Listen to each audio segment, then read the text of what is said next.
Welcome to the Other podcast. Today we're talking about the away game to Brentford. Andrew, Brentford over the last few seasons have been a tricky team for us to play against. They beat us at home earlier on the season. They are currently 16th with 25 points, 7 wins, 4 draws, and 15 losses. How are you feeling going into this game? I'm always nervy about Brentford. I haven't really looked at them this season, which is surprising. I thought I would have assumed that they were above us because Yeah, you. I thought as well, but I also then remember I think when they were talking about points deductions for Everton and maybe Forest and the teams around there, I remember people saying Brentford were kind of just above that line where they Mm. don't have to worry about dropping down too much. Um, I think it's been a tough season for them. I mean, not having Tony for half the season, you're gonna struggle. Is a big He's guess. well, and he's done brilliantly since he's come back. And like I said, like we both said, excuse me, we haven't seen them that much this season. Um, but when he did come back, he was hitting the ground running. It's not ideal, so it's gonna be a tough game, as all Premier League games are, and hopefully we can keep them quiet. I What's mean, your starting 11 that's going to do that, Matt? I was going to say, my starting 11. Yeah, Yeah, cool. I do think I do feel better about this one compared to how we went into the last game. Sorry, I'm just bringing teams up now. You threw me off because you asked me to go first. Right. Um, done this before. my team's boring, and you sound like you've got some exciting twists and turns for us. No, there's one player difference, and you already know who that player is. So this is my team. Petrovic in goal, Gusto right back with Trev, Colwell, and Chile. I've put Gallagher and Enzo in the midfield with Mudrick in the 10. And then, yeah, Cole Palmer, Jackson, and Noni. And you don't think we're going to overrun in midfield? No, I don't think we're going to get overrun in midfield because I still think Gallagher can do a job there. Don't get me wrong, we will miss the press from the 10 position if he's there. I fully acknowledge that. But I do think he's good in that position. And I think he's better on the ball than Caicedo. So that's why I've done it. And also, we've all said it. Well, you and I have said it. Mudrick needs minutes. Mudrick looked good at 10. And I was like, one of the midfielders has to be dropped. It can't be Connor. I don't think you can drop Connor because of what he brings and the just the output that he's got, the running and all that stuff. So for me, that's why I've put him in. You could quite easily have gone Connor and Caicedo, but Enzo's better on the ball. He can get a goal, he could get an assist. He's got a nice long range pass as well.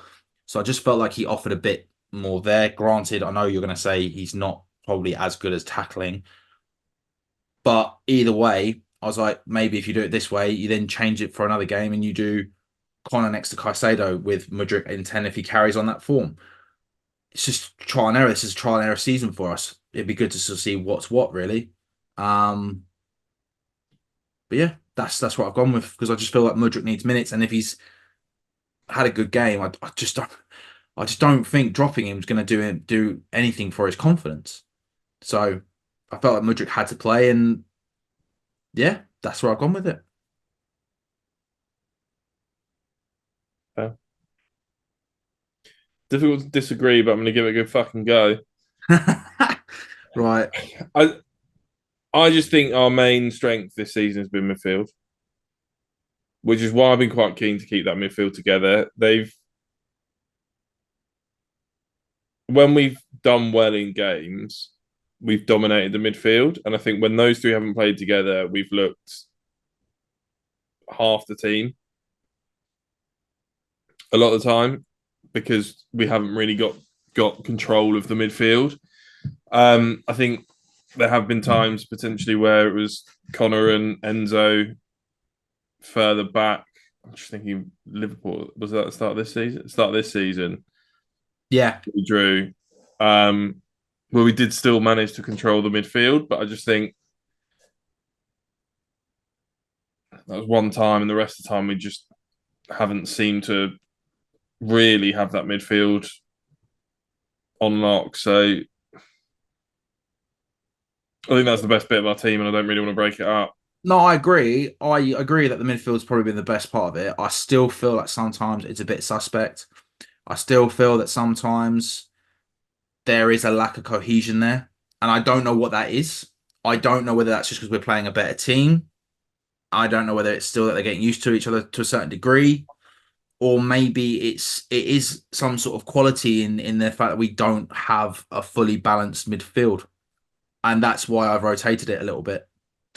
I have a horrible feeling, and I've had it for a while, that maybe Enzo and Caicedo are not the partnership that everyone thought they would be.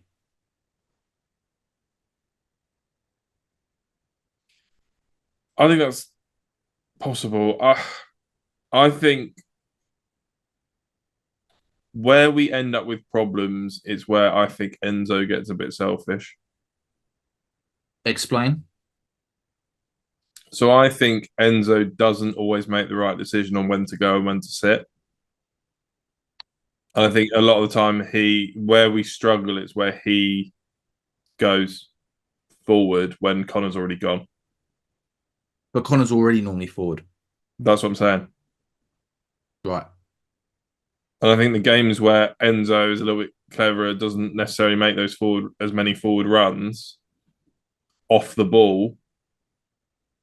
I think when he runs forward and just leaves Caicedo on his own, bear in mind that Gusto's probably up the pitch, Chilwell's probably up the pitch. I think that's when we get caught and we struggle.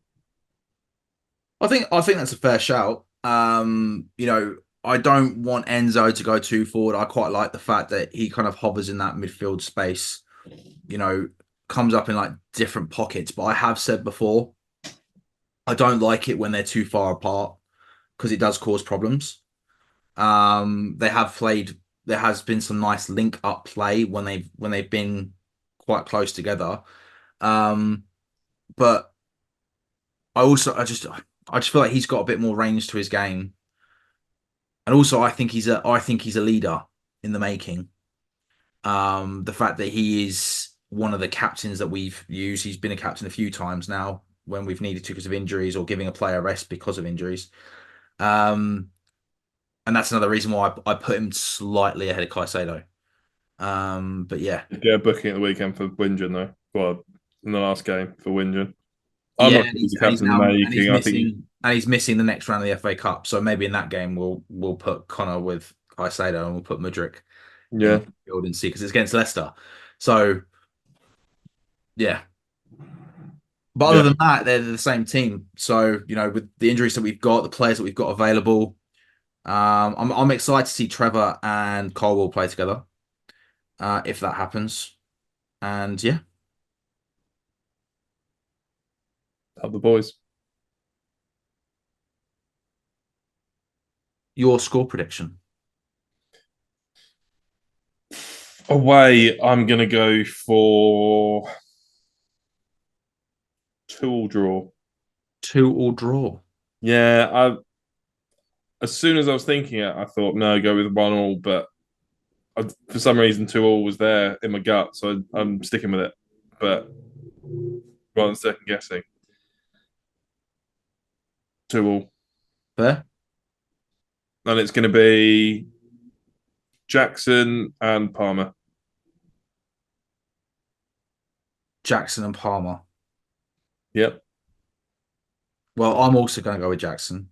both starting, so you know. Yeah. I am also going to go with Jackson. Mine's going to be 2-1. And I'm going to go with Jackson and Connor. Let's see if he can get what's it? 6 goals in 5 games. No, wrong way No, around. 5 goals in 6 games. There you go. Thank you. That's why you're the numbers man. Thank you very much. I'm the creative. Yeah. Any other points? We need to fight and win. We need to fight and win. Well, we do need to win. We can't keep dropping points. It'd be nice to push on up, but I don't think Europe's really available for us now. I Uh, don't want Europe. at this point. Not even for the financial fair play. Well, they're saying that we'll abstain from Europe if we make the bottom tier anyway. We're Yeah. not like there's not a chance we're getting Europa League. Well, that's what I'm saying. So, and I think FFP rules being different from Prem rules, I don't think they'd even let us in it. Probably not. Um, AC Milan had to drop out 1 year. yeah. So I think we're better off, especially with the injuries we've got going into next season, not playing in Europe and giving ourselves a bit more of a chance To to win the League secure. Cup. Well, no, but the season where we've missed out on the champion. Well, the last time we won the league, we missed out on Europe that season, and we could just focus on the Prem. And I think we're going to need that if we're going to get Champions League football. We're going to need to miss out on Europe to have a chance of making Champions League the next year because I don't think we're good enough Yeah, I and have get. enough players to play that additional amount of games and work on everything with the probably 15 new players we buy in the summer and 10 that we get rid of to actually work together as a team and work it out and play at a high enough level involving enough of the squad that we've got because you're going to have to rotate and it's just going to be even more of a mess. So I don't think Europe is actually beneficial to us in any way, shape, or form, other than money wise. And that's only if we get in the Champions League, because I don't think the Europa League would really help us that much. I don't actually know. I've not heard any reports about what we would get or what we would do if we were to make Europa. I agree about the last time we won the Premiership. However, it was a completely different team. Like that the season before, we should not have ended 10th, which is where we ended up. And then Conte came in and we had no European football and we stormed the league, and quite rightly so with the team that we had. Um, It this wasn't all we're gonna sunshine get and onto. rainbows, though, was it? At the start, we were Oh no, but we changed formation. really No, we struggling. changed formation. But then once we got used to that formation, we did a lot better. We also had more experience and better quality players in a fair few positions at that point. With that team with Victor Moses at right back and Alonso at left back. Victor Moses was brilliant that season. That season he was good. We In had the Costa up next front. We system. had Willian. We had Bang average player at best, though. Hazard. Um, so anyway, we're getting on a different topic now. But yeah, You were slagging off Willian all of that season. That's not no, not that season. I like William. You don't like William. Anyway, the thank laugh. you all for watching. We're about to get sidetracked again. No tangents this week. Thank you all for watching. Please leave your comments below on what you think the score would be and what your lineup would be. And yeah, please like, share, follow, subscribe, and stay tuned for the post game.